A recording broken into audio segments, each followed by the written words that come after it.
지난 시간에 이어서 두 번째로 예배와 관련된 말씀을 같이 나누는데, 오늘 말씀도 우리가 중심을 바꿔서 우리 중심의 예배가 아니라 하나님께서 어떻게 받으실지, 저는 지난주부터 시작된 이 4주 동안의 예배에 이게 가장 중요하고 가장 많이 반복되고 가장 많이 우리 마음에 깊이 새겨야 될 말씀이라고 싶습니다. 예배는 우리가 중심이 아니라 하나님께서 중심이시다.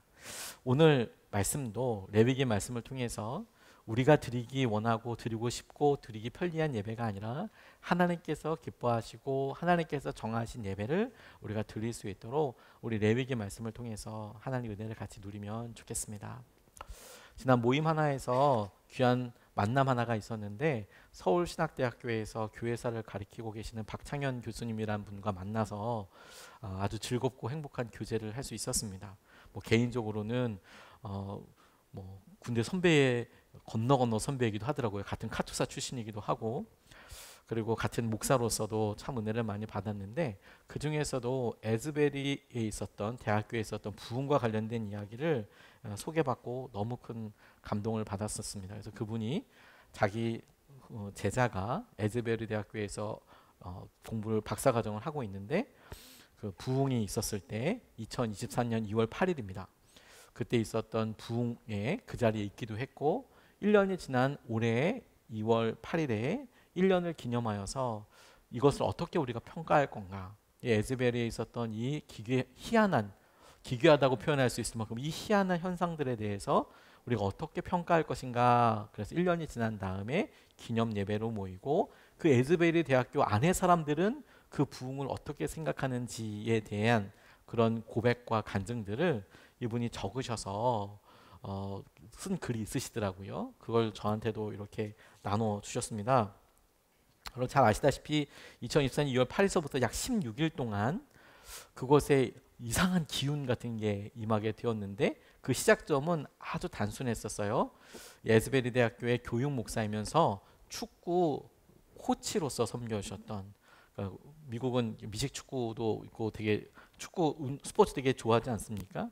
거기서 보조 코치인 자크 미어 브리브라는 그런 목사님이 채플에서 설교를 전하셨는데, 이 채플이 이렇게 막 우리가 생각했을 때 이런 예배보다도 사실 굉장히 드라이합니다. 되게 건조해요. 왜냐하면 학교에서 이 학생들이, 그것도 자발적으로 들으니까 얼마 있지도 않고 한 8명, 한 10명 정도 별로 드리지 않은 그런 예배에서 아주 짧게 말씀을 전하셨는데, 그리스도를 닮은 사랑에 대해서 짧게 전하시고 10시에 시작해서 10시 50분 채 끝나지도 되기 전에 예배가 마친 거예요. 그러니까 우리가 봤을 때 화려하게 깊은 찬양과 기도와 통성이 기도가 터쳐나온 게 아니고, 근데 채플 예배를 한 50분 정도 안짝에 짧게 드렸는데, 이 끝난 다음에 찬양팀이 떠나지 않고 학생들로 이루어진 자원봉사단이 그냥 찬양을 하기 시작하고, 학생들이 하나둘 모이기 시작하고, 친구들을 불러서 모이기 시작하고, 앞으로 나와서 이 재단 강단 앞에서 회개 기도를 하기 시작하고, 그리고 그 예배가 끊이지 않고 계속 지속되면서 16일 동안 예배를 드렸다는 거예요. 어떤 순서도 있지 않고, 그리고 정해져 있는 무엇도 없고, 찬양을 할 때도 앞에 슬라이드로 PPT로 가사를 띄우거나 이러지도 않고, 그래서 사람들이 아주 평안한 가운데 주님의 임재 가운데 깊이 들어갔는데, 이것이 참석해 본 사람들은 잠깐 앉아 있었을 뿐인데 한 10시간이 지나고, 그래서 거기 참석했던 분들은 영원의 시간에 동참하는 느낌이었다, 이렇게들 표현을 합니다. 막 어떤 큰 소리와 방언과 이런 게 있었던 것이 아니고, 그 강력한 임재 가운데 들어갔을 때 하나님께서 나를 정말 만져주시는 것 같았고, 그리고 사람들이 강단 앞으로 나와서 자기의 죄를 고백할 뿐만 아니라 이 강단에 나와서 간증을 했다는 거예요. 하나님께서 나를 오랜 중독으로부터 자유하게 하여 주셨다. 아버지랑 사랑하는 식구들이 교통사고로 먼저 떠나서 있었던 눌림과 아픔을 치유하여 주셨다. 여학생이 느꼈던 여러 수치와 어려움에 대해서 하나님이 만져주셨다. 이런 간증과 간단한 기도와, 또 외부에서 설교자가 와서 설교한 것도 아니고 거기서 준비된 사람이 그냥 나가서 말씀을 전하고 했던 일들이 이어졌는데, 인플루언서도 아무도 없었고 유명인사도 아무도 없었고, 그냥 그 가운데 그런 임재가 너무도 강력하게 있었다라는 거예요. 그래서 볼드윈이라는 사라 볼드윈이라는 에즈베리 대학교의 부총장이었던 분이 이제 인터뷰를 하는데 이분들이 예배 순서도 정하지 않고 학생들이 자발적으로 나오는 것에 대해서 자기도 너무 놀랐다. 이런 이야기를 1년이 지난 다음에 하나님께서 하신 것에 주목하게 되었다라고 나누셨다는 거예요. 그리고 너무 귀한 것은 그 인터뷰를 했던 한국에 이 글을 썼던 분이 그분과 인터뷰하고 돌아와서 자기도 그 임재 때문에 너무 감사해서 1년이 지난 다음에도 그 이야기를 듣기만 해도 너무 사모하는 마음이 되고 기쁨이었다. 저는 그런 여러 이야기를 전해 듣고 또 글을 읽으면서 생각을 하게 됐어요. 사진 몇 개 준비했는데 그분이 직접 찍으셨던 사진입니다. 저것이 그 에즈베리 대학교에 있는 채플인데 평소 때는 저렇게 많이 모이는 채플이 아니고 정말 몇 명 모이지 않는 그런 채플에 예배를 드리는데 지금 저렇게 많은 사람들이 갑자기 모인 거예요. 다음 사람들이 앞으로 나가서 저렇게 회개하게 개인적인 자기 죄를 누가 시키지 않았는데 하나님이 내가 내 눌림 이 죄의 눌림으로부터 내가 회개하기 원해. 그래서 자발적으로 나가서 저 기도하면서 나겠다는 겁니다. 강단 위에 나왔다는 거예요. 다음 바깥에 사람들이 저 채플 안에 들어가기 위해서 기다리고 있는 거예요. 사람들이 꽉 차 있으니까 들어가지는 못해서 저 안에 들어가기 위해서 바깥에서 저렇게 많은 사람들이 들어가지는 못하고 기다리고 있는 거예요. 다음 밤에도 사람들이 돌아가지 못하고 24시간 16일 동안 진행이 된 거거든요.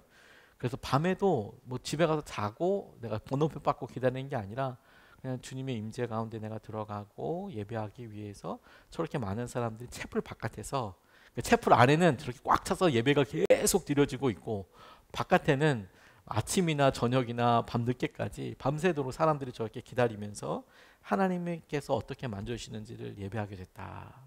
이런 내용입니다. 근데 제가 그분이 쓴 글 보다가 두 가지의 되게 은혜를 받았는데 첫 번째 자발적으로 있었다는 것과 젠지라고 하는데 우리나라는 MZ 세대라고 합니다. MZ 세대라고 합니다.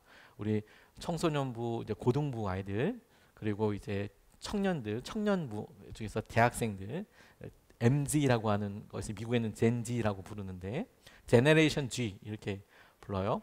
거기서부터 시작된다는 것이 너무 감사했고 또 하나가 뭐냐면 이분이 글을 써놨는데 에즈베리 대학교에 이런 일들이 여러 번 있었다는 거예요. 그래서 1905년, 1908년, 1921년, 1950년, 58년, 70년, 92년, 2006년 그리고 2023년 120년 동안 9번에 걸쳐서 이런 놀라운 뭐라고 설명할 수 없는 은혜들을 경험하게 되었다.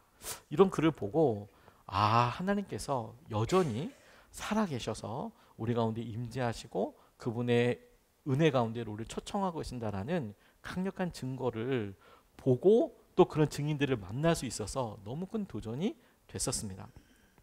그런데 여러분 이와 같은 일들 우리가 증거가 되면서 동시에 그 예배에 참석했던 증인들이 우리 가운데 있으면서 우리가 너무도 우리에게 익숙하지만 다시 굳게 흔들어서 깨워서 붙잡아야 될 중요한 영적 진리를 오늘도 우리가 한 가지로 붙잡고 싶은 것이 무엇이냐면 하나님께서 살아계시고 그 살아계신 하나님께서 원하시는 예배가 있다는 사실입니다.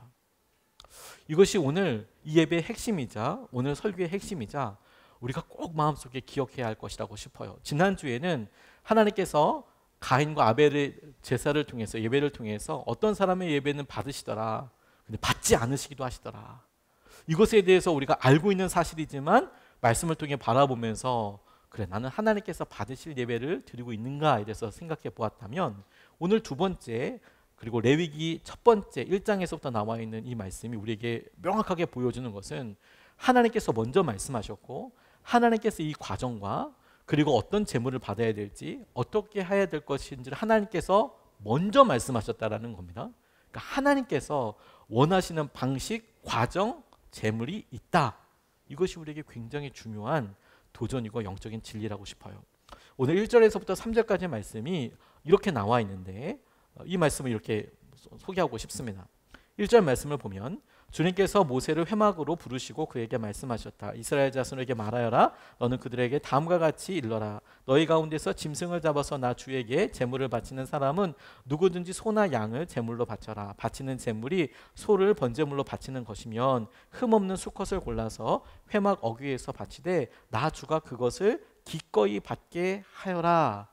나 주가 그것을 기꺼이 받게 하여라. 이게 중심이라는 거예요.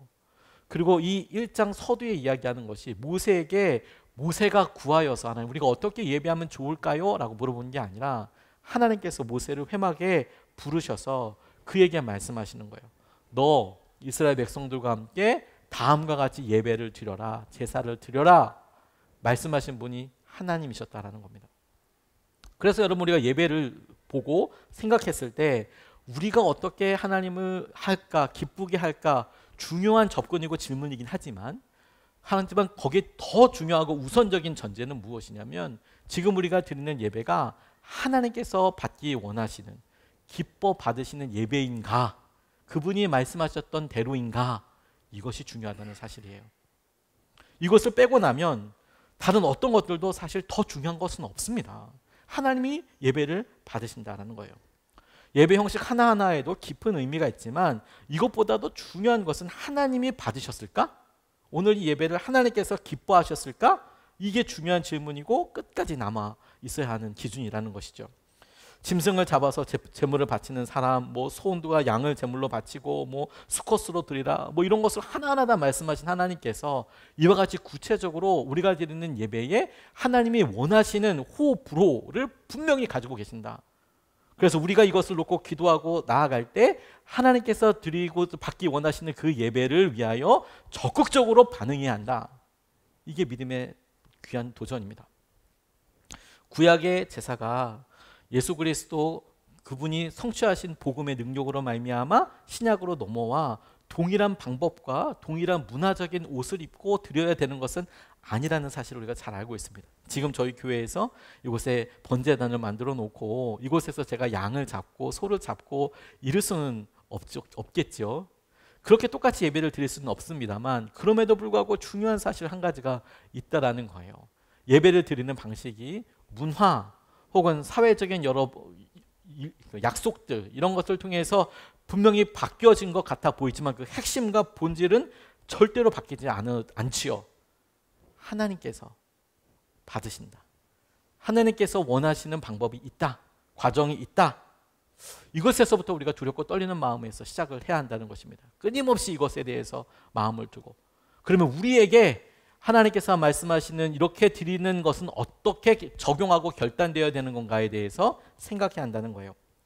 여로보암이 타락했을 때 그가 했던 첫 번째 행동이 뭐였냐면 그가 북이스라엘의 왕이 되고 이스라엘 백성들, 북이스라엘에 살던 백성들이 혹여라도 절기가 돼서 남유다로 도망갈까 봐 했던 첫 번째 일이 뭔지 아십니까?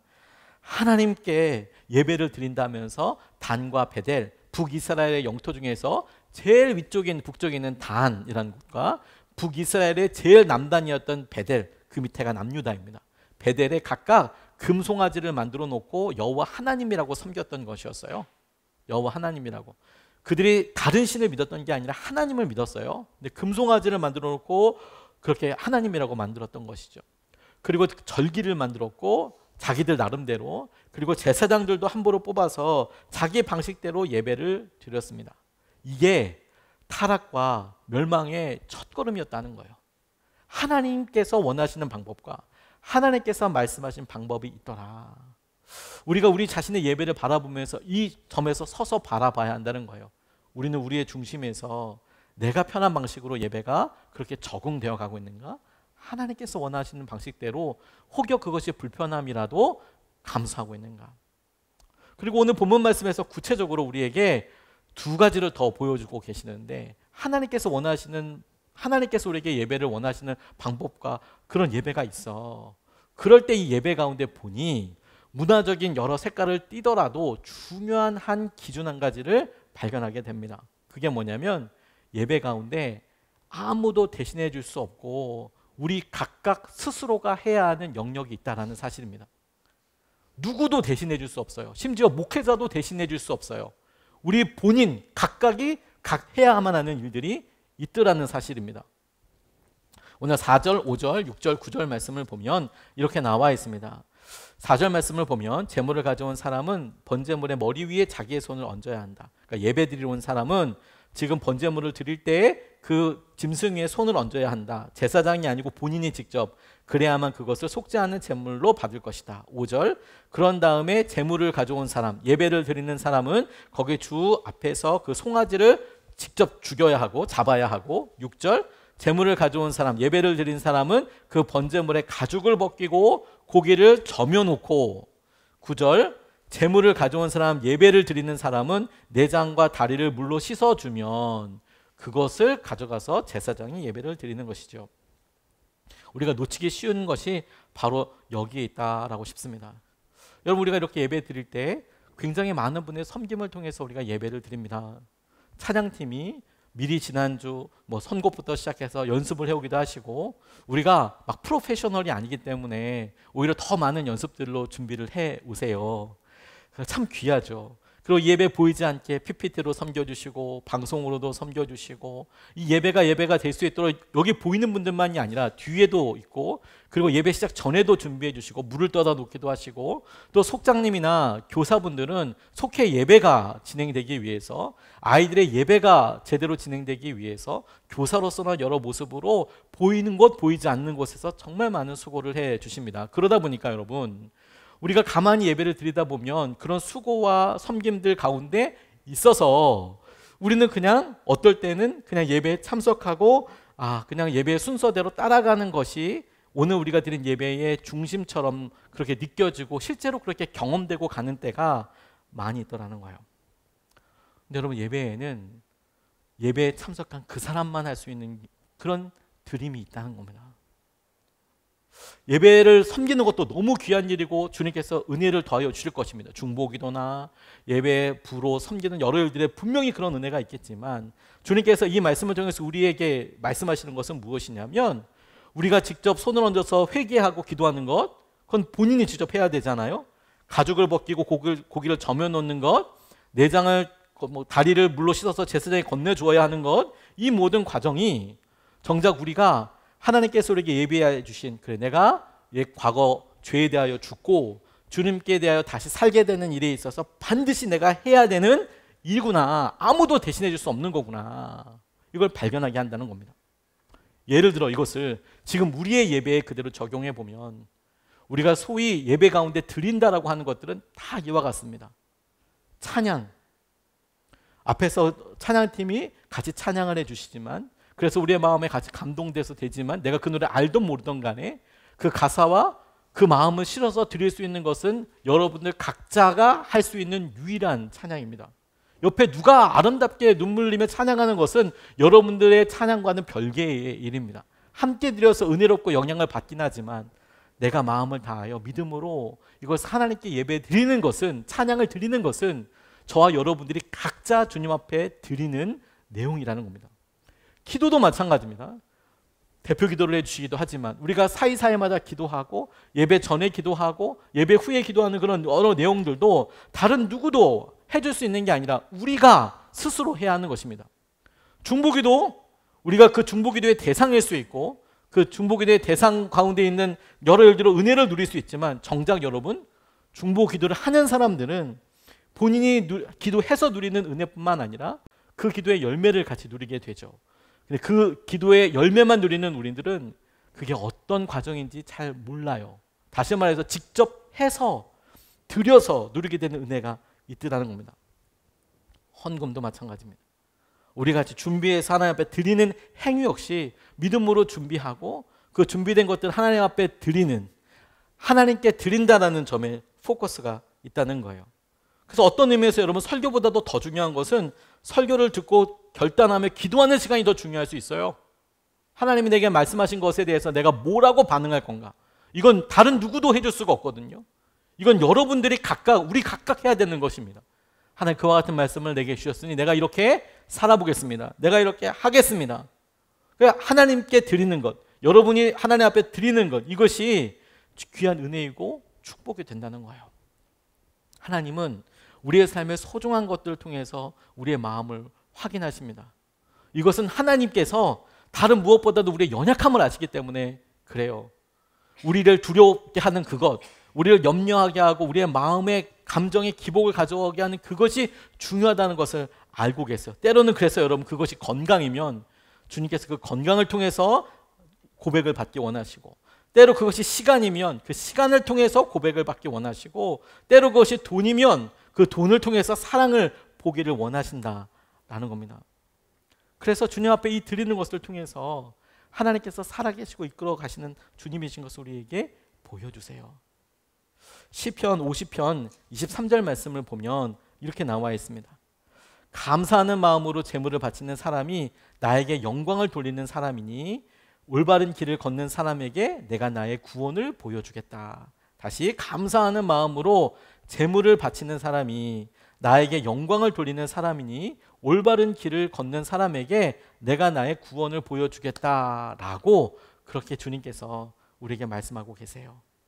우리가 레위기에서 발견하는 놀라운 것은 지금 여기서 제물을 잡아서 죽여서 어떻게 피를 흘리고 이런 것은 아니더라도 하나님 예배 가운데 우리가 어떻게 참여할까요? 여전히 우리가 우리의 연약한 쓴뿌리들을 마주하고 덜어낼 것은 덜어내고 죄를 잘라내고 새롭게 결단하고 주님께서 원하시는 것을 향하여 내가 그 과정들 가운데 참여하고 동참하는 것은 우리가 각각 하나님 앞에 우리만 드릴 수 있는, 참여하고 드릴 수 있는 유일한 부분이라는 거예요. 그리고 그게 예배에 중요하다는 겁니다. 그래서 여러분, 우리가 오늘 주님 앞에 무엇을 드리는가, 이것이 하나님께서 오늘 기뻐 받으시는 예배를 생각할 때 제일 중요한 부분 중에 한 부분이 되겠습니다. 하나님은 오늘 우리를 통해서 뭘 받으셨습니까? 하나님께서는 우리를 통하여서 어떤 것을 발견하셨을까요? 우리의 예배에 주님이 보시고 받으시고 기뻐하시는 여러 가지들로 충만하게 되시기를 주님의 이름으로 축복합니다. 그리고 두 번째로 예배 가운데 중요한 사실로 우리가 붙잡아야 될 것은 하나님께서 받기 원하시는 예배가 있으시더라.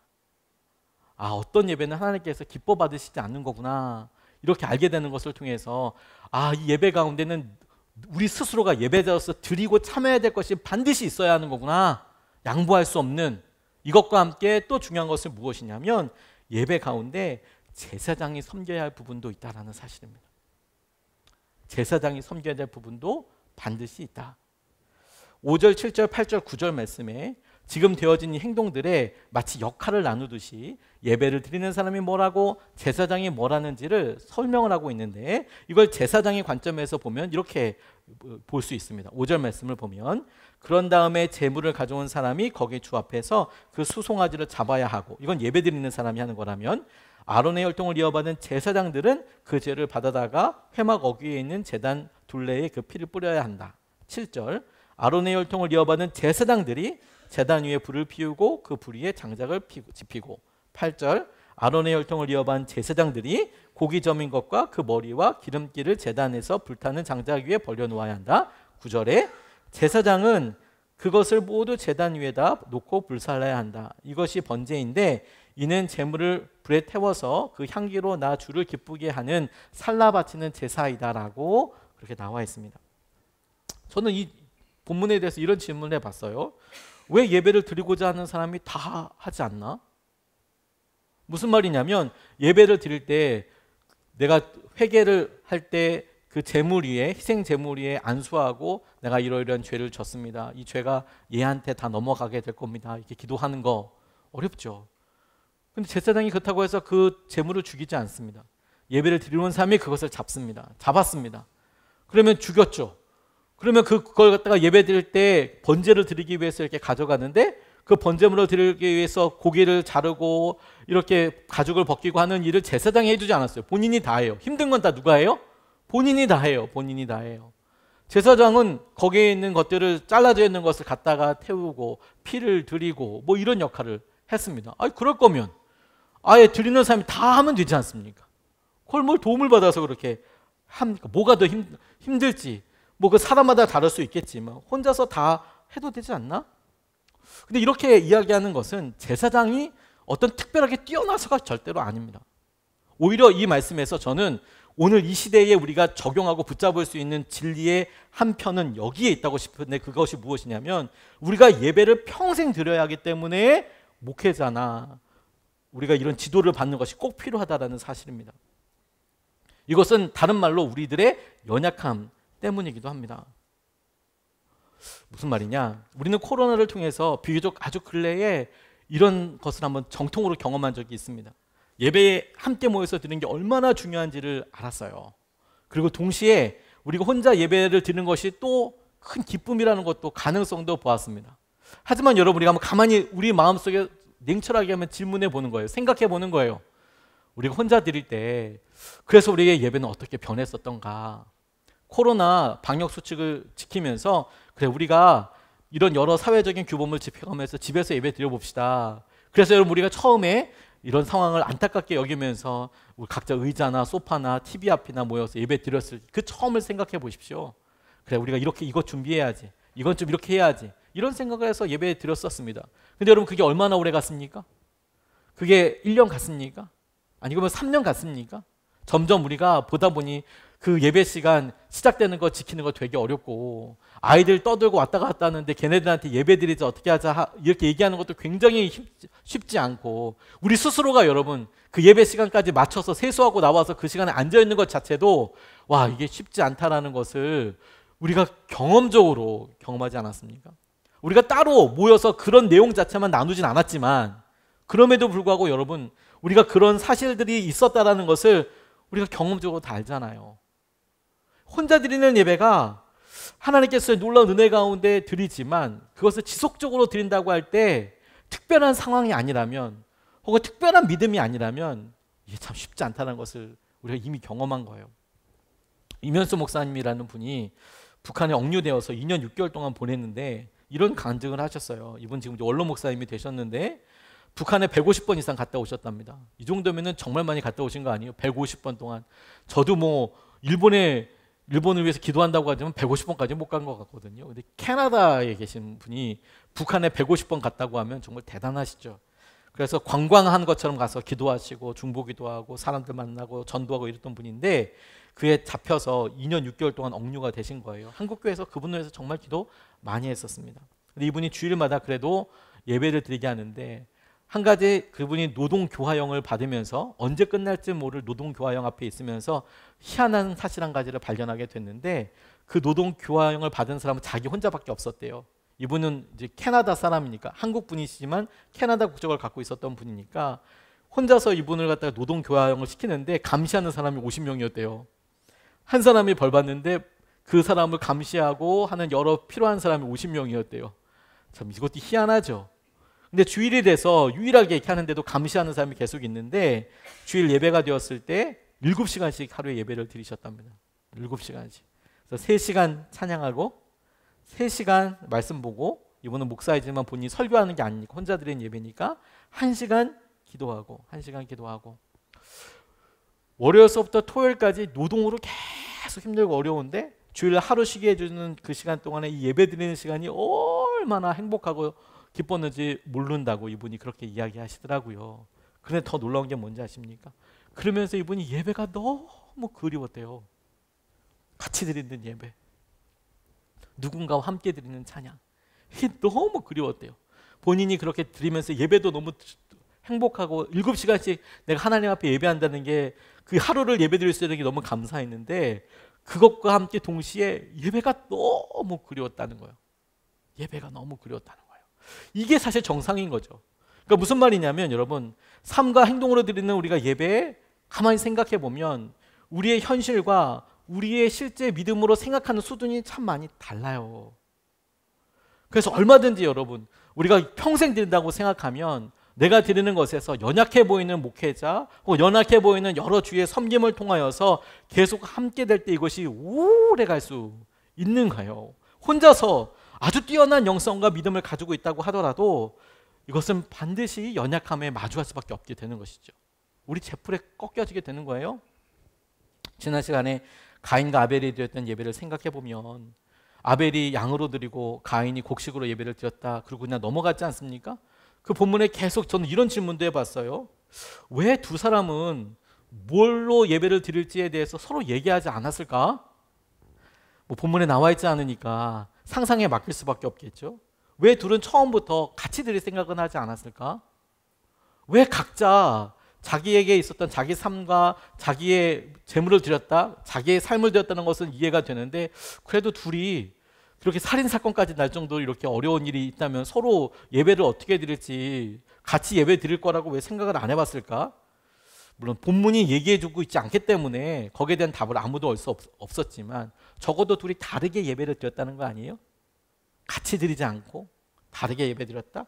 그렇게 개인화될 수 있고 그렇게 자기의 생각과 마음이 반영될 수밖에 없는 예배를 드릴 수 있고 그러다 보면 검증 없이 하나님께서 받지 않으시는 예배를 드릴 수 있게 된다는 가능성을 우리가 발견할 수 있는 부분 아니겠습니까? 이스라엘 왕들이 산당에서 제사 드렸어요. 근데 솔로몬의 성전이 건축되고 나서 그리고 그 다음에는 무조건 신당이 이제 배격의 대상이 되기도 했었습니다.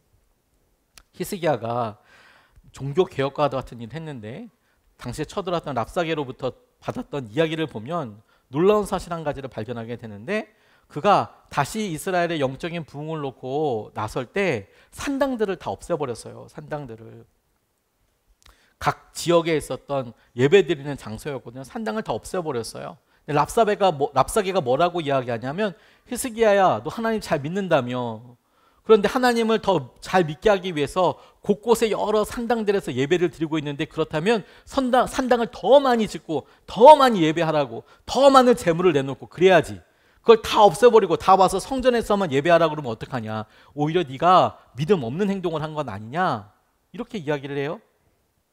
그런데 이것은 오히려 거꾸로 이야기하는 거라요. 무슨 말이냐.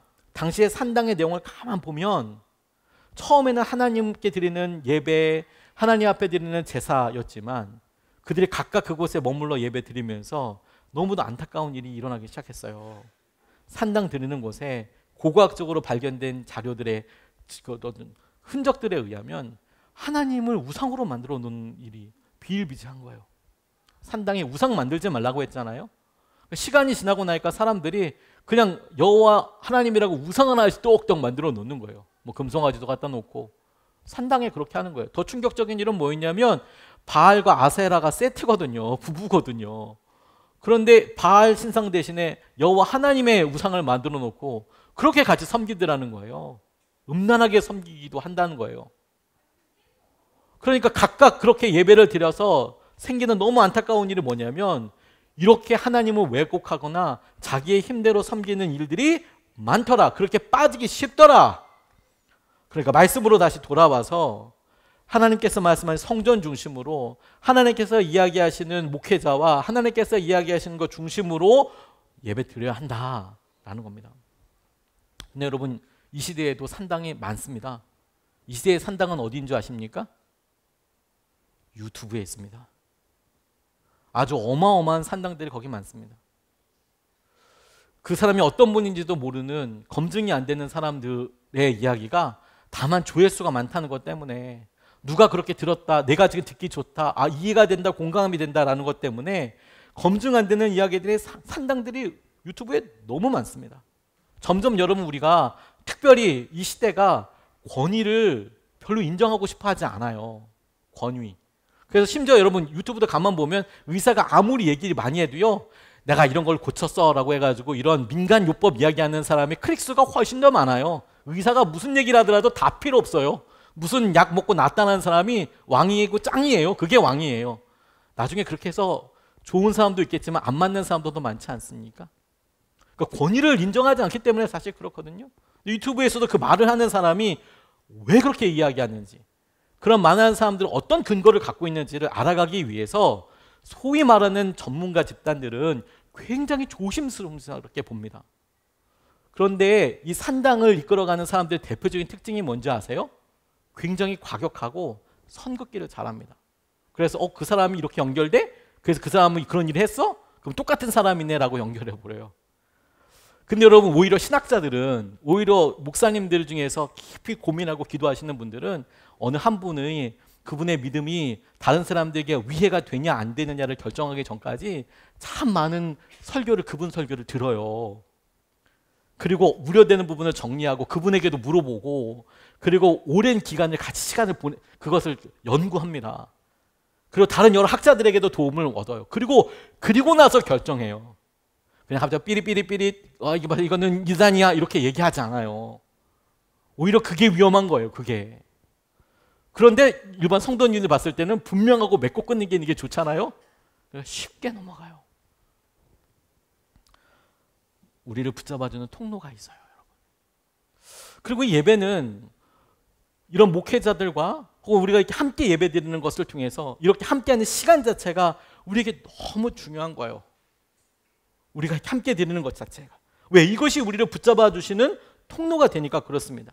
함께하는 것 자체가 적어도 우리가 드리는 것을 중심으로 보고, 그리고 내 중심이 아니라 우리가 보기에는 연약해 보이는 목회자이고 아론의 혈통을 이어받은 사람이 혈통을 이어받았을 뿐, 뭐 신학해서 목사 안수를 받았을 뿐, 성도들이 보기에 뭐야 이분 뭐 존경할 게 뭐가 있어라고 심지어 보일지라도 하나님께서 정하신 것대로 순종하며 나아가는 것을 통해서 우리의 믿음이 더 길게, 그리고 더 객관적으로 하나님께서 하시는 은혜의 통로 가운데 있게 될 수 있는 거예요. 그래서 여러분, 우리가 오늘 예배를 나올 때 우리의 욕심 하나, 게으른 습관 하나 내려놓고 그래도 주님 앞에 예배하자라고 시작된 그곳이 예배가 시작된 곳인 거예요. 그 시간이. 그러기 위해서는 여러분, 우리가 시간 맞춰서 와야 해요. 조금만 더 수고를 내보는 거죠. 불편하죠, 여러분. 왜냐하면 지금 주차할 곳도 많지가 않고, 요즘 뭐 교회 여러 일들과 상황들에 있어 보니까 시간 더 맞추는 게, 또 멀리서 오시는 분들도 계세요. 오실 때 시간이 많이 막히는 것에 대해서 너무 공감이 되고 그렇습니다. 그러니까 그 소중한 시간을 드리니까 5분만 10분만 더 빨리 오는 거죠. 그렇게 헌신해서 하나님 앞에 나오는 거니까 예배를 드려보자. 함께 드린다고 생각하니까 함께 드리는 예절도 중요하겠구나. 우리가 복장을 생각할 때도 하나님 앞에 드리는 것이구나라고 생각하고 하나님 앞에 와야 한다는 것이죠. 무엇을 드릴 것인지, 어떻게 할 것인지. 레위기가 우리에게 그 예배에 대해서 중요하게 보게 하시는 것을 우리가 함께 깨닫고 의지할 수 있으면 좋겠습니다. 여러분, 세 가지 말씀을 같이 나눴는데, 첫 번째, 하나님께서 예배 받기 원하시는 과정과 상황이 있어요. 여러분, 이거 명심하십시오. 하나님께서 기뻐하시는 예배를 드리는 것입니다. 두 번째, 그 예배에는 다른 사람이 다 어떤 것을 섬겨주고 도움을 줄 수 있지만 우리가 반드시 드려야 될 것들이 있어요. 이것이 예배의 중심입니다. 우리가 직접 드려야 될 것. 그것이 찬양이든 기도든 감사이든 그 예물이든 시간이든 헌신이든 무엇이든 우리가 드려야 될 것이 있어요. 우리만. 그리고 이것은 우리가 혼자서 우리 마음대로 드리는 것이 아니라 함께 드리는 예배이고, 주님께서 세우신 권위와 주님께서 우리에게 주식하신 이 교회를 통해서 드릴 마땅한 하나님을 만나는 시간이 되는 거예요. 이것을 통해서 하나님을 높여드리는, 하나님이 기뻐하시는 예배를 우리가 함께 드리고 그 은혜를 누리게 되시기를 주님의 이름으로 도전합니다. 우리가 찬양하고 기도하고 싶습니다. 이 찬양이 1부 때 드려보니까 모르시는 분들이 좀 있으시더라고요. 찬양의 열기가 모두 끝나고 그래도 주님 앞에 나와서 진실한 예배를 드려보겠다. 저는 이게 너무 와서 마음에 닿았어요. 노래 이상의 우리의 마음 깊숙한 것에 주님 앞에 예배하고 서원하는 것, 그걸 우리가 주님 앞에 드리고 그 예배를 통해서 우리 삶이 하나님께서 주시는 은혜 가운데 덮여지게 되기를 원합니다. 우리가 찬양하고 기도하시겠습니다.